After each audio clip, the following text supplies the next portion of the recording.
हाय दोस्तों, फिज़िक्स का पार्ट 2 जो है मैकेनिकल प्रॉपर्टीज़ ऑफ सॉलिड्स, उस चैप्टर में से मैं कुछ इम्पोर्टेंट पॉइंट्स आपके साथ डिस्कस करने वाला हूं।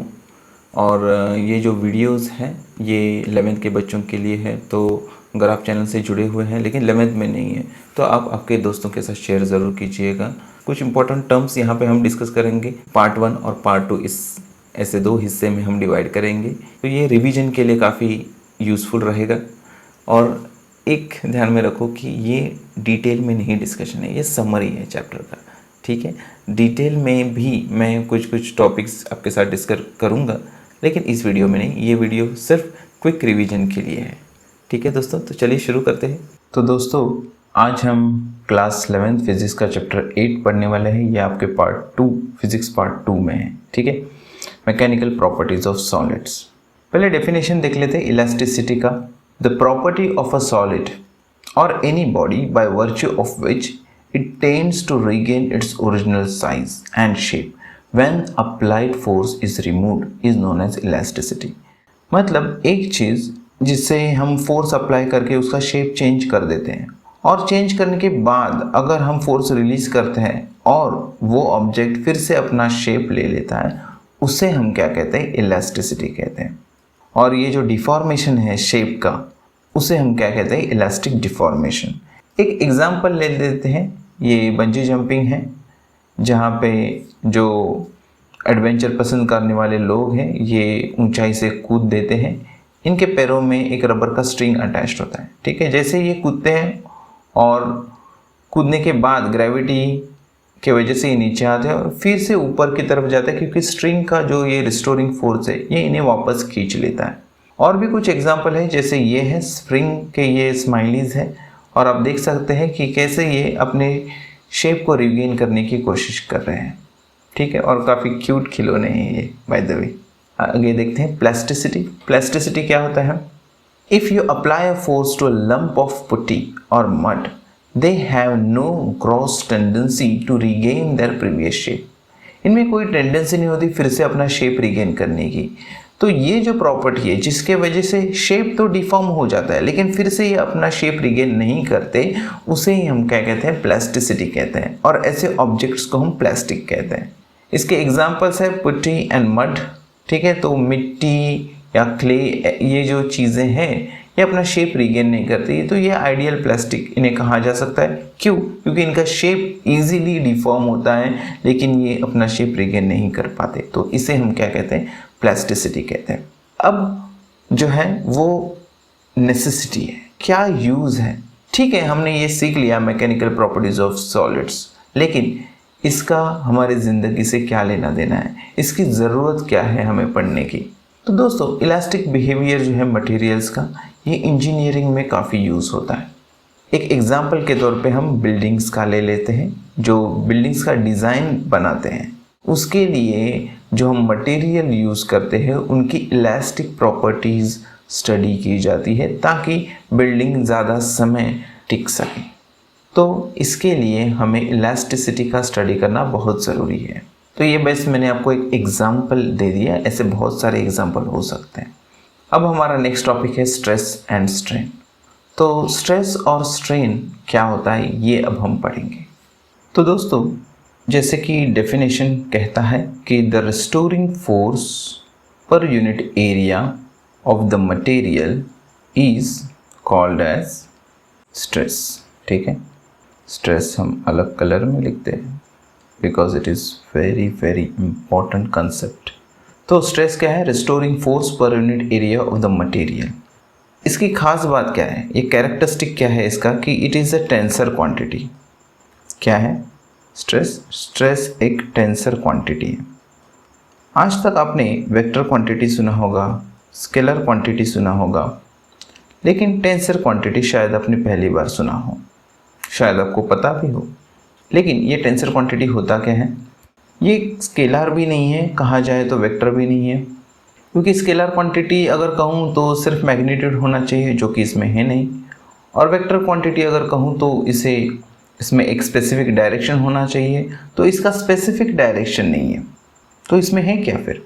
तो इसमें ढेर सारे डायरेक्शन है। अगर मैं इस पर फोर्स अप्लाई करूं तो ये किसी भी डायरेक्शन में जा सकता है, मतलब डायरेक्शन है लेकिन स्पेसिफिक डायरेक्शन नहीं है, इसीलिए इसे हम टेंसर क्वांटिटी कहते हैं। इसका सिंबल क्या है? इसका सिंबल है sigma. Sigma is a symbol of this particular quantity. अभी ये स्ट्रेस फॉर्मूला या फिर मैथमेटिकल एक्सप्रेशन इसका कैसे दे सकते हैं वो हम देखते हैं। तो सिग्मा क्या है? Sigma is equal to force upon area. What is sigma? Force upon area. अभी ये डेफिनेशन शायद आपको जाना पहचाना लगे। कहाँ देखा है आपने इसे? यस, प्रेशर जो होता है, प्रेशर का भी यही फॉर्मूला है। बिल्कुल, प्रेशर का भी फॉर्मूला यही है, फोर्स अपॉन एरिया। और इसीलिए इसका यूनिट भी सेम है जो प्रेशर का यूनिट है। प्रेशर का यूनिट क्या है? पास्कल। क्या ये मैंने करेक्ट लिखा है? नहीं, मैंने एक गलती करी है। क्या गलती की है? मैंने पी को कैपिटल लिखा है। पी क्या होना चाहिए? स्मॉल है, क्योंकि ये एक यूनिट है बच्चों। पास्कल अगर साइंटिस्ट का नाम इस तरह से मैं लिखता, साइंटिस्ट के बारे में लिखता, तो पास्कल में शायद कैपिटल लिख देता, लेकिन यहाँ पे यूनिट है इसके लिए ये स्मॉल होना चाहिए। तो आ जाइए अभी इसका डायमेंशंस देख लेते हैं। इसका डायमेंशन क्या रहेगा? जो प्रेशर का है डायमेंशन वही, मतलब m1 L-1 T-2। तो ये डायमेंशन है स्ट्रेस का। दोस्तों, स्ट्रेस के बाद हमें जो टर्म सीखना होता है वो है स्ट्रेन। तो स्ट्रेन का डेफिनेशन क्या है? Strain is the amount of deformation experienced by the body in the direction of the force applied divided by the initial dimensions of the body। मतलब अगर डेल्टा L ये एक चेंज है length में, suppose एक wire है और उसका लेंथ मैंने चेंज किया, तो उसकी ओरिजिनल लेंथ L है और उसके चेंज है डेल्टा L, तो इन दोनों का अगर मैं रेशियो ले लूँ तो मुझे क्या मिलेगा? स्ट्रेन मिलेगा। क्या मिलेगा? स्ट्रेन मिलेगा। तो स्ट्रेन को इस तरह से कैलकुलेट किया जाता है। अभी इसका यूनिट क्या रहेगा बच्चों? करेक्ट, इसका यूनिट हो ही नहीं सकता, क्योंकि न्यूमरेटर और डिनोमिनेटर दोनों भी सेम क्वांटिटी से, तो ये यूनिटलेस क्वांटिटी है। ठीक है दोस्तों, फिर से एक बार दोहराते हैं। फॉर्मूला क्या है स्ट्रेन के लिए? स्ट्रेन के लिए फॉर्मूला है epsilon is equal to delta L upon L। तो इसमें डेल्टा L जो है वो चेंज इन लेंथ है, और जो ये कैपिटल L यहाँ पे दिया है मैंने, ये ओरिजिनल लेंथ है। ये क्या है? चेंज इन लेंथ, और यहाँ पे क्या दिया है? Original length. तो डेल्टा L अपॉन L क्या आएगा? Epsilon, which is strain.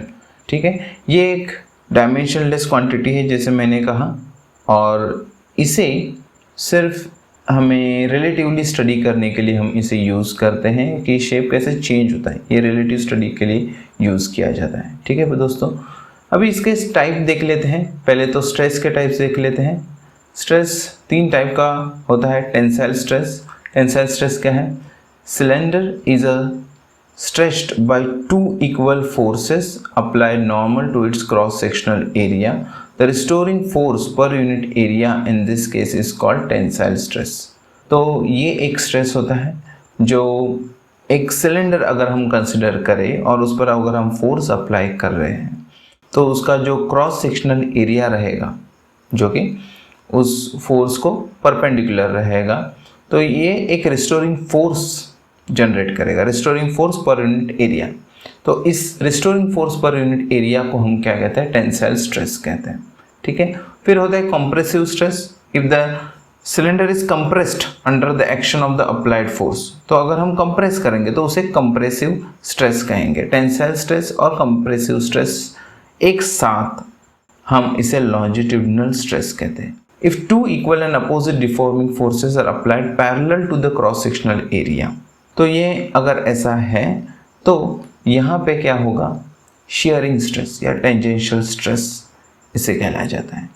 यहाँ पे डिफॉर्मिंग फोर्स जो है वो क्रॉस सेक्शनल एरिया को पैरेलल है, तो restoring force per unit area develop due to applied tangential force, उसे हम क्या कहते हैं? टेंजेंशियल स्ट्रेस या शियरिंग स्ट्रेस कहते हैं। और एक तीसरे टाइप का है body develops internal restoring force that are equal and opposite to the forces applied by the fluid. Okay, the internal restoring force per unit area in such cases is called as a hydraulic stress. इसे हम क्या कहते हैं? Hydraulic stress. मतलब body अपना जो original shape है volume based, ठीक है, ये पूरा का पूरा वॉल्यूम रिस्टोर करने की कोशिश कर देता है, तो इसे हम हाइड्रोलिक स्ट्रेस या हाइड्रोलिक प्रेशर कहते हैं। फिर से एक बार दोहराते हैं। एक तो हमने देखा टेंसाइल स्ट्रेस, कंप्रेसिव स्ट्रेस, और ये एक साथ इसे हम लॉन्गिट्यूडिनल स्ट्रेस कहते हैं। फिर हमने देखा शेयरिंग या फिर टेंजेंशियल स्ट्रेस, जो कि क्रॉस सेक्शनल एरिया को पैरेलल होता है। और फिर हमने पूरा का पूरा वॉल्यूम बेस्ड जो प्रेशर है, जो सब जगह से फोर्स अप्लाई करके एक फ्लूइड के वजह से पूरा का पूरा जो शेप है, साइज है, वो रिस्टोर करने की कोशिश करता है, उसे हम हाइड्रोलिक स्ट्रेस कहते हैं। ये एक इंटरनल रिस्टोरिंग फोर्स होता है पर unit area. Okay, the body develops internal restoring force that are equal and opposite to the forces applied by the fluid. The body restores its original shape and size when taken out from the fluid. तो इसे हम hydraulic stress कहते हैं। दोस्तों, अभी हम थोड़ा diagram based इसका स्टडी करते हैं, क्योंकि अभी हमने सिर्फ डेफिनेशन देखे थे इसकी। तो इसका डेफिनेशन आपको पता है, चेंज इन लेंथ जो है अपॉन ओरिजिनल लेंथ। स्ट्रेन का हमने देख लिया था। ये डेफिनेशन क्या था? Change in length upon original length. तो लेंथ वाइज जब हम फोर्स अप्लाई करते हैं, ये जो होता है वो नॉर्मल होता है, मतलब जो सरफेस होता है क्रॉस सेक्शनल एरिया, उसको नॉर्मल ये फोर्स होता है, और इसे हम क्या कहते हैं? टेंसाइल स्ट्रेस कहते हैं। और इसके वजह से टेंसाइल स्ट्रेस भी हो सकता है, अगर हम खींच रहे हैं तो और दबा रहे हैं दोनों साइड से, तो वो कंप्रेसिव स्ट्रेस हो जाएगा। लेकिन टुगेदर इसे हम क्या बोलते हैं? लॉन्गिट्यूडिनल स्ट्रेस कहते हैं। और उसी का भाई होता है लॉन्गिट्यूडिनल स्ट्रेन, जो कि इफेक्ट होता है स्ट्रेस के वजह से आने वाले इफेक्ट, वो हम स्ट्रेन में कैलकुलेट कर सकते हैं। लॉन्गिट्यूडिनल स्ट्रेन मतलब लेंथ में आया हुआ बदलाव।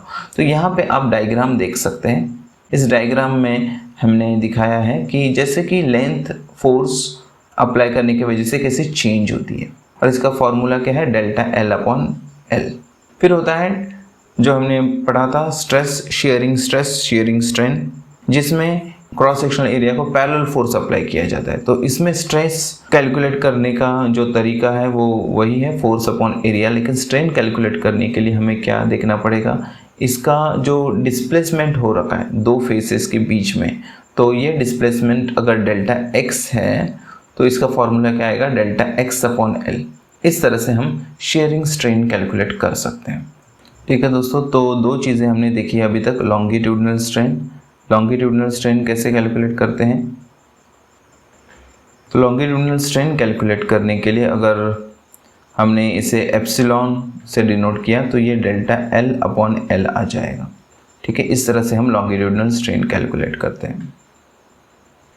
और शेयरिंग स्ट्रेन कैसे कैलकुलेट करते हैं?